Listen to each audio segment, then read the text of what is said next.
It's been weeks, but I still can't sleep properly. Every time I close my eyes, I see it, the thing that shouldn't exist. I don't know what it was.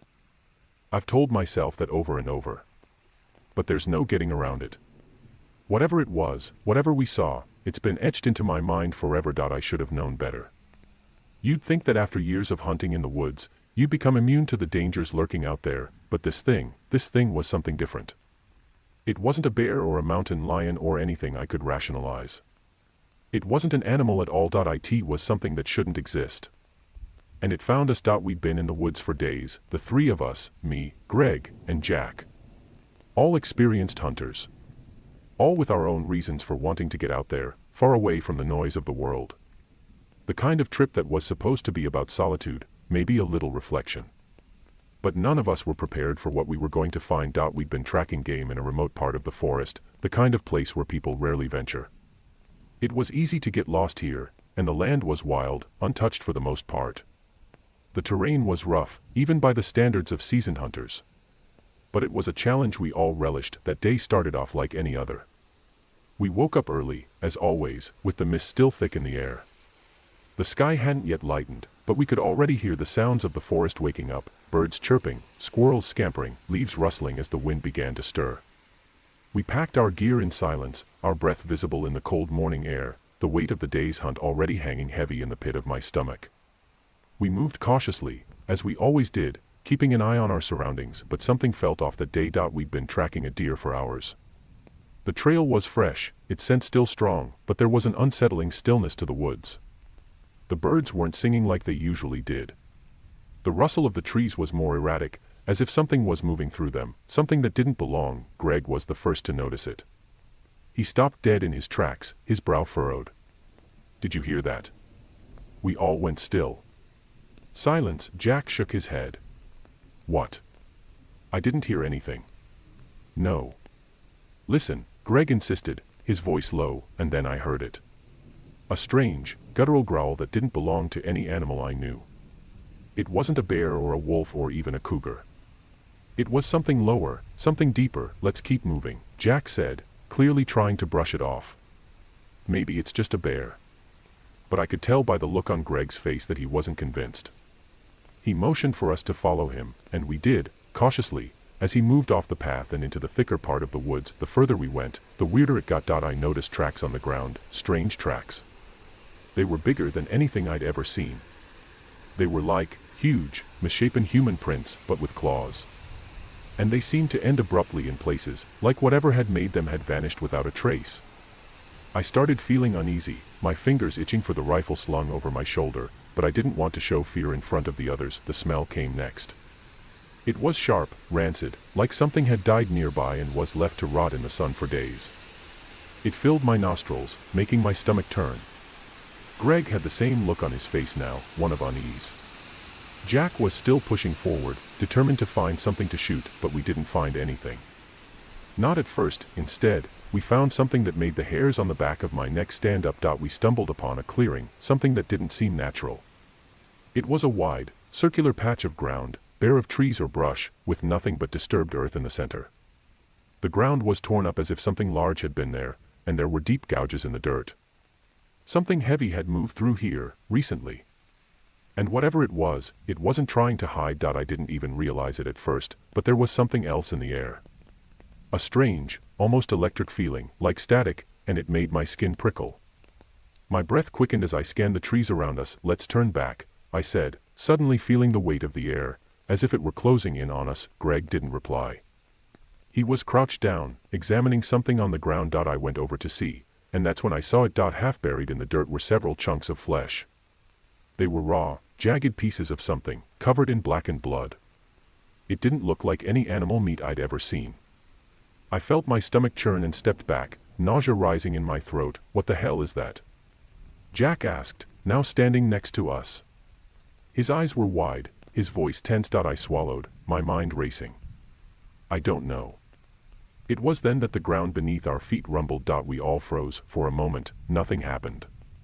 Then, we heard it, the sound of something massive moving through the trees, something heavy, the sound of branches cracking under the weight of something impossible. It wasn't an animal. It wasn't a bear or a wolf. It was something much worse, and it was coming straight for us. Greg's voice broke the silence, sharp and panicked. We need to move, now. We didn't have to be told twice. We turned and sprinted back into the woods, the sound of whatever was following us growing louder and closer with every passing second. I glanced over my shoulder, my heart pounding, and that's when I saw it. A shape, moving through the trees. It wasn't quite human, but it wasn't anything I could name. The thing was huge, covered in mottled gray skin, with massive arms and legs that ended in claws like daggers. It had 3 heads, each one looking like a twisted mockery of something once human. The eyes were wide and unblinking, staring directly at me. I don't know how long we ran. My chest burned, my legs were numb, but I couldn't stop. My mind kept flashing to the creature, the way it was chasing us, relentless, its 3 heads swiveling in all directions. We finally reached our camp, gasping for breath, but there was no comfort in the safety of our gear. The thing was still out there, watching. Waiting, and it wasn't done with us yet. I don't know how we survived that night. We barricaded ourselves in the tents, every small sound setting us on edge, every crack of a twig or gust of wind making our hearts race. The creature was still out there, prowling around the camp, and there was no way of knowing if it was hunting us or just playing with us. We couldn't stay out there. But we couldn't leave, either. Something about the woods held us in its grip, as if it knew we couldn't escape, and that was only the beginning. I've spent days trying to figure out what happened that night. But every time I close my eyes, I can still see its faces, all 3 of them, their eyes fixed on me, cold and knowing. They aren't just faces, they were eyes filled with something more. Something intelligent. Calculating. It's been 4 days since we made it back to town. We left the forest as quickly as we could, but none of us spoke. We couldn't. Words wouldn't come. The horror of it all was too fresh, too raw. But the thing we saw out there, it wasn't just a monster. It was something else, something worse. We made it back to town by nightfall. Jack didn't speak much during the drive, but I could see it in his eyes, the same terror that gripped me. That gnawing, deep-rooted fear. Greg, on the other hand, didn't say a word. He just stared ahead, gripping the wheel with white-knuckled hands. I remember his eyes, wide, as if he were still trying to make sense of it all. We all were. We stopped at a gas station a few miles outside of town, but none of us had the energy to refuel or even get out of the truck. The place was empty, save for a few stray dogs running around the parking lot. It seemed wrong. Like the whole world had turned just a little sideways, and we were the only ones who noticed. Greg finally broke the silence. His voice was hoarse, barely a whisper. We can't go back out there. We just can't. Whatever we saw, it's not normal. I nodded, my throat tight. You're right. We should tell someone. The authorities. They'll help. Jack's eyes flicked nervously toward the gas station. You think they'll believe us? We barely believe it ourselves. I didn't have an answer. But something told me that even if we did go to the authorities, they'd think we were crazy. No one would believe us. They'd say we were imagining things, or worse, that we were hiding something. And the thing out there, it wouldn't let us go that easily. It felt like the forest itself was calling to us, drawing us back in. No matter how much I wanted to forget about it, the terror wouldn't fade. It had attached itself to us like a disease. I could see it in Greg's eyes. He knew we had to go back. But how do you even begin to explain something like that? No one could understand unless they saw it themselves. We spent the next day in town, trying to gather ourselves, though it felt like every corner of the town was watching us. Eyes followed us everywhere we went. The locals were kind but distant. It was as if they knew something we didn't. And every time I looked into someone's face, I saw a flicker of recognition, like they had seen what we saw. By the evening, we couldn't shake the feeling that something was out there, waiting for us to come back. That night, sleep was a luxury none of us could afford. I lay awake in my bed, staring at the ceiling, listening to the wind howling outside the window. Every creak of the house, every snap of a twig in the yard made my heart skip a beat. Was it out there? Watching. Waiting, but by morning, we couldn't ignore it any longer. We made the decision, albeit a terrible one, to go back. We couldn't just leave it. It wasn't in our nature. But more than that, we knew it wouldn't leave us alone unless we confronted it. We drove back into the woods. This time, the air was different. Thick. Ominous. Every tree, every patch of earth felt like it was waiting for us, watching us. The fear was worse now, like it had settled deep into my bones. None of us spoke on the drive. What was there to say? We parked at the same spot where we had left the trail and loaded up our gear. But something was off. I couldn't put my finger on it, but the woods felt wrong. The rustling of leaves was louder than before. The wind had a sharp edge to it. I swear, even the birds were silent, but we kept moving. We had no choice. As we hiked deeper into the forest, the trees grew denser, the shadows thicker. The silence was oppressive. No animal sounds. No wind rustling the branches. It was like the entire forest was holding its breath. My every step felt like an intrusion. We stopped in the clearing where we had first encountered the creature. The ground was still torn up, the remains of whatever it had eaten still fresh in the dirt. The pieces of flesh hadn't decayed, they were still raw, still leaking blood into the soil. The stench was unbearable now. My stomach turned, but I didn't dare look away. This was real. This wasn't some nightmare. This was happening. We had come prepared this time. Guns. Knives. Anything we could carry. But even as I gripped the rifle in my hands, I knew nothing we had would be enough if it came back. And deep down, I think we all knew it would. It wasn't long before the ground trembled again. This time, there was no mistake. The creature was close. The first sign was the trees. They shook violently, as if something massive was barreling through them. And then came the growl, that deep, guttural sound, echoing through the forest. My pulse thundered in my ears as I spun around, my hand tightening around the rifle. I wanted to run, to flee, but there was nowhere to go. The forest had become a labyrinth. The creature knew it, and then, I saw it point 3 heads, 3 faces, each one more twisted than the last. The first head was human in shape, but the eyes were large and black, like they had been stretched too wide. The second head was animalistic, with a mouth full of jagged teeth and a long, twisted snout. The third was a grotesque hybrid of both, human skin stretched over the body of some twisted, malformed creature. The faces weren't just monstrous, they were alive. Alive with a hunger that seemed to go beyond mere flesh. They were aware. Watching. We didn't have time to think. We scattered. Greg ran left. Jack took off right. I, for some reason, froze. It wasn't just fear. It was something worse.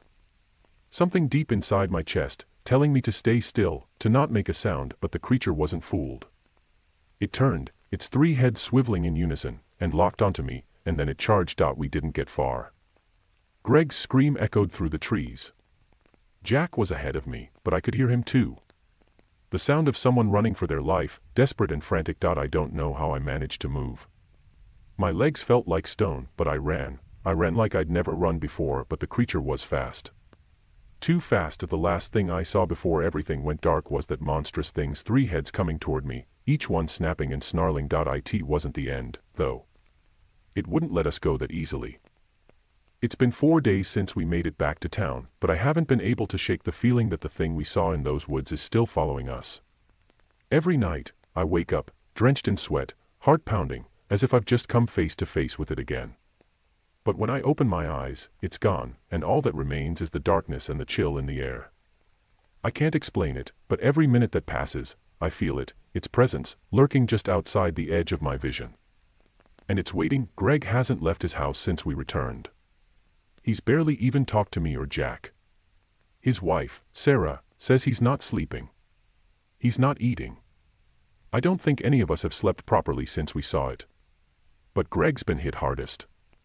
He's the one who keeps looking over his shoulder, like he's waiting for something to catch up to him. Jack's been a bit more distant. He hasn't gone back to work, but he won't talk about it, either. He just stays inside, watching the news, drinking whiskey, like he's trying to drown whatever it was we witnessed. I can't blame him. I feel like I'm losing my mind, too. I see flashes of it, the thing, every time I close my eyes. Those 3 heads, all staring at me with that knowing gaze, but it's not just the creature that haunts me. It's the feeling I had when it locked eyes with me. It wasn't just a predator sizing up its prey, it was something smarter. Something more calculating. It was as if it had a purpose, and we were nothing but a means to that end.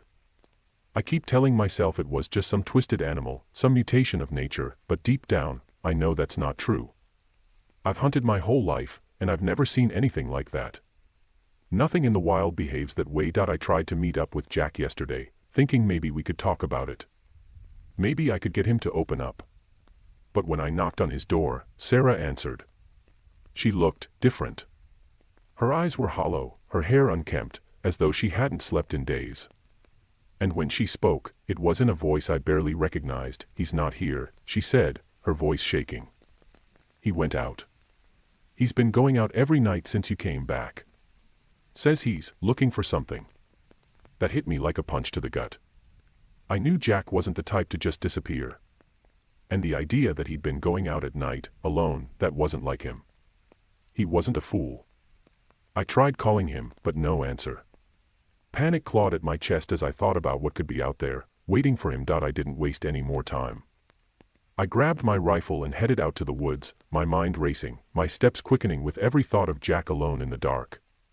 But I had barely left the edge of town when I heard the first scream. It was distant, but unmistakable. My heart stopped. I ran toward the sound, my legs burning, my breath ragged, as the trees swallowed me whole.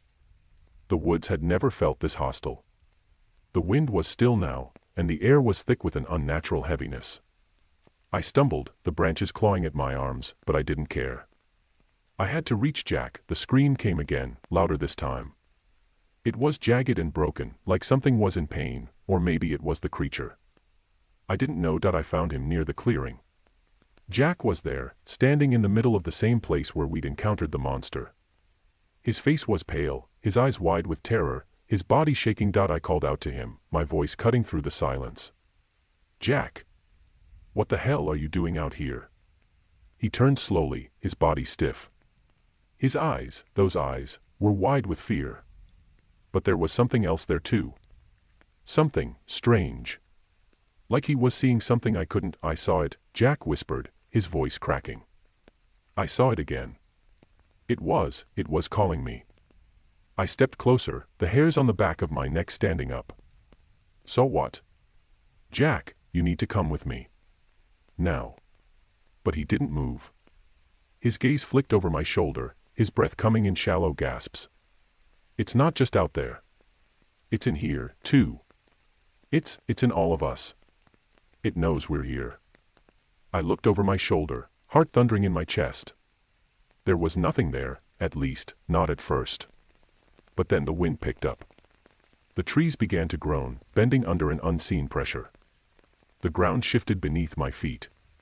And suddenly, I wasn't alone. I turned back to Jack, who was now staring at something beyond me, his mouth opening and closing as if he wanted to scream but couldn't find the air. His eyes locked on whatever was behind me, and then, I heard it, the low, rumbling growl, the same growl, the one we'd heard the first time. I spun around, raising my rifle instinctively, but it was already too late. From the shadows, I saw it. The thing, its three heads emerged from the darkness, each one more monstrous than I could have imagined. The first head, human-like, twisted, and deformed, stared straight at me, its black eyes unblinking. The second, with its elongated snout, bared teeth like knives, saliva dripping from its mouth. And the third, it was different. Its face was nothing but raw, pulsing skin and muscle, its eyes filled with intelligence, like it was reading me, understanding everything in my mind. I froze, but Jack didn't. He took a step forward, his eyes fixed on the creature, and his body jerked with sudden, violent movement, as if he were being controlled. "No." I shouted, but it was too late. Jack lunged forward, directly into the creature's path. I fired. Once, twice, 3 times. The bullets seemed to have no effect. The creature didn't even flinch. It simply watched as Jack approached, its 3 heads swiveling, following him like a grotesque dance, and then, Jack disappeared. The creature consumed him whole, in one brutal motion. I barely had time to process it. My heart was in my throat. I ran, my legs moving faster than they ever had before, but the ground beneath me seemed to shift. The air around me thickened, pressing down on me like a vice. The trees bent and creaked as the thing chased me. I could feel it getting closer, could hear the snapping of its jaws, the screeching growl in my ears. I ran until I couldn't breathe, until my lungs felt like they were going to burst. But I didn't stop. I didn't dare. I made it back to town, but I can't escape the memories. Jack is gone. I don't know where Greg is, but I fear he's already lost. It's not just in the woods anymore. The thing, the creature, it's out there. And now, it's coming for me. It's only a matter of time.